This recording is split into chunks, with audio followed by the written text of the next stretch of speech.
Today, we are visiting the Applebarn Village in Sevierville, Tennessee. It was the final morning of our summer 2021 Tennessee vacation, and as we were about to leave the Great Smoky Mountains, Jack's brother told us we had to stop and have breakfast at a restaurant called the Applewood Farmhouse Restaurant and Grill. When he suggested this, our first instinct was to just say we'd wait and try Applewood Farmhouse the next time we visit, because we don't like having a big filling meal right before a long car ride home. But he raved about it so much, we decided we should stop at Applewood for breakfast. When we got there, the line to enter the restaurant was long, so we put our name on the waiting list and went to check out some of the buildings surrounding the restaurant. The Applebarn Village may be best known for featuring the Applewood restaurant, but there are a number of other shopping and dining options here. Next door to the restaurant is the Christmas and Candle Shop. We headed there while we waited to get called back to the restaurant. It was a great Christmas shop filled with Christmas collectibles. There were lots of ornaments, lights, nativity and Santa figurines, and other great home decor to browse. We purchased a couple of ornaments, as we usually do along our travels, since they make for relatively inexpensive souvenirs. Upstairs, this shop had Smoky Mountain themed clothing such as t-shirts and hats to check out.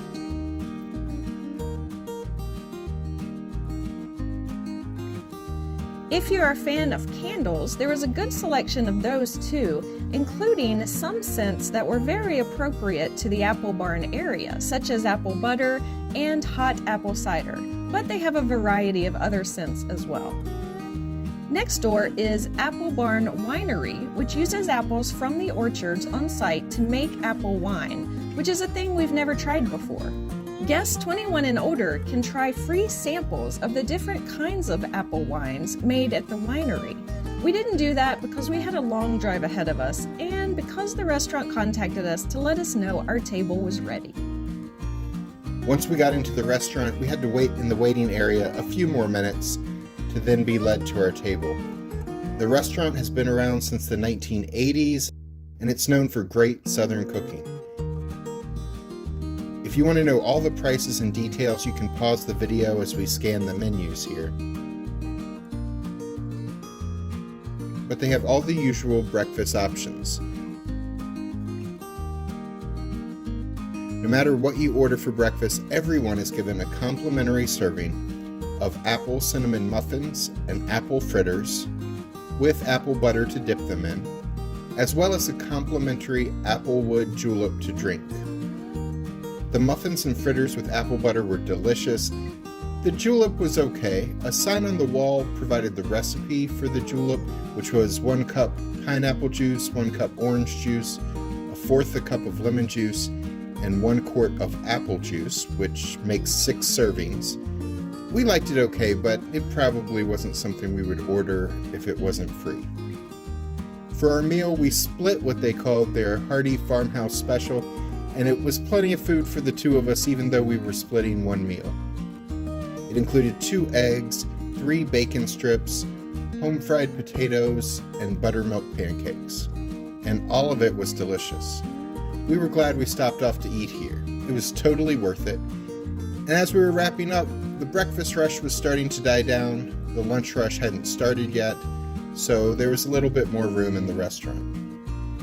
They also had in the restaurant an enclosure that featured several exotic-looking birds that we stood and watched for a few minutes before exiting. Then, to walk it off before we began our long car ride home, we visited the other buildings on site. The Apple Valley Creamery looked nice, but having just eaten breakfast, it wasn't really time for ice cream. They serve a rotating menu of flavors throughout the year in cones, bowls, in sundaes, and as milkshakes. They also have a bakery featuring breads, brownies, cookies, and other baked goods. There are restrooms between all the shops that were also doing a brisk business. Then we visited the Hard Cider House, where, like at the winery, you can taste free samples of the various flavors of apple cider as you decide what to buy.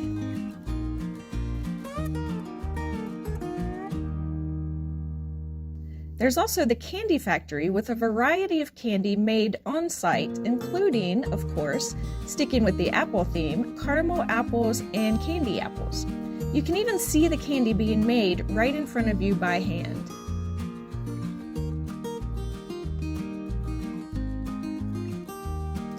That just leaves the Apple Barn General Store, which is housed in an actual barn that was built in 1910.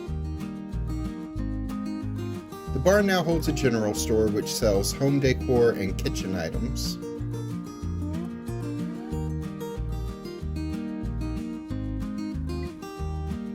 They have homemade apple soaps that are made locally.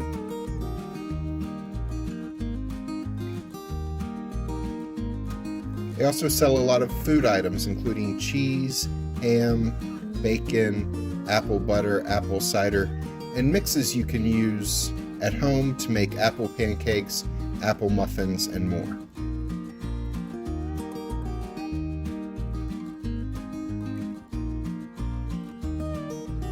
I had to remind Alice that it was about time we hit the road to prevent her from going upstairs to the craft and basket loft to prevent a repeat of the Longaberger Basket Factory tour incident of 2005. The barn also featured a small eatery called the Cider Bar. You can get fried apple pies, apple dumplings, baked apple pies, apple donuts, ice cream, and more. There was a seating area inside the barn as well for you to sit and enjoy the treats you buy at the Cider Bar. The Apple Barn Village was lovely, and our breakfast at Applewood Farmhouse was absolutely delicious. You don't have to take our word for it, though. PigeonForge.com holds a vote each year among locals and visitors to award the best of Pigeon Forge dining, lodging, and attractions. In 2021, Applewood won first place in Best Breakfast,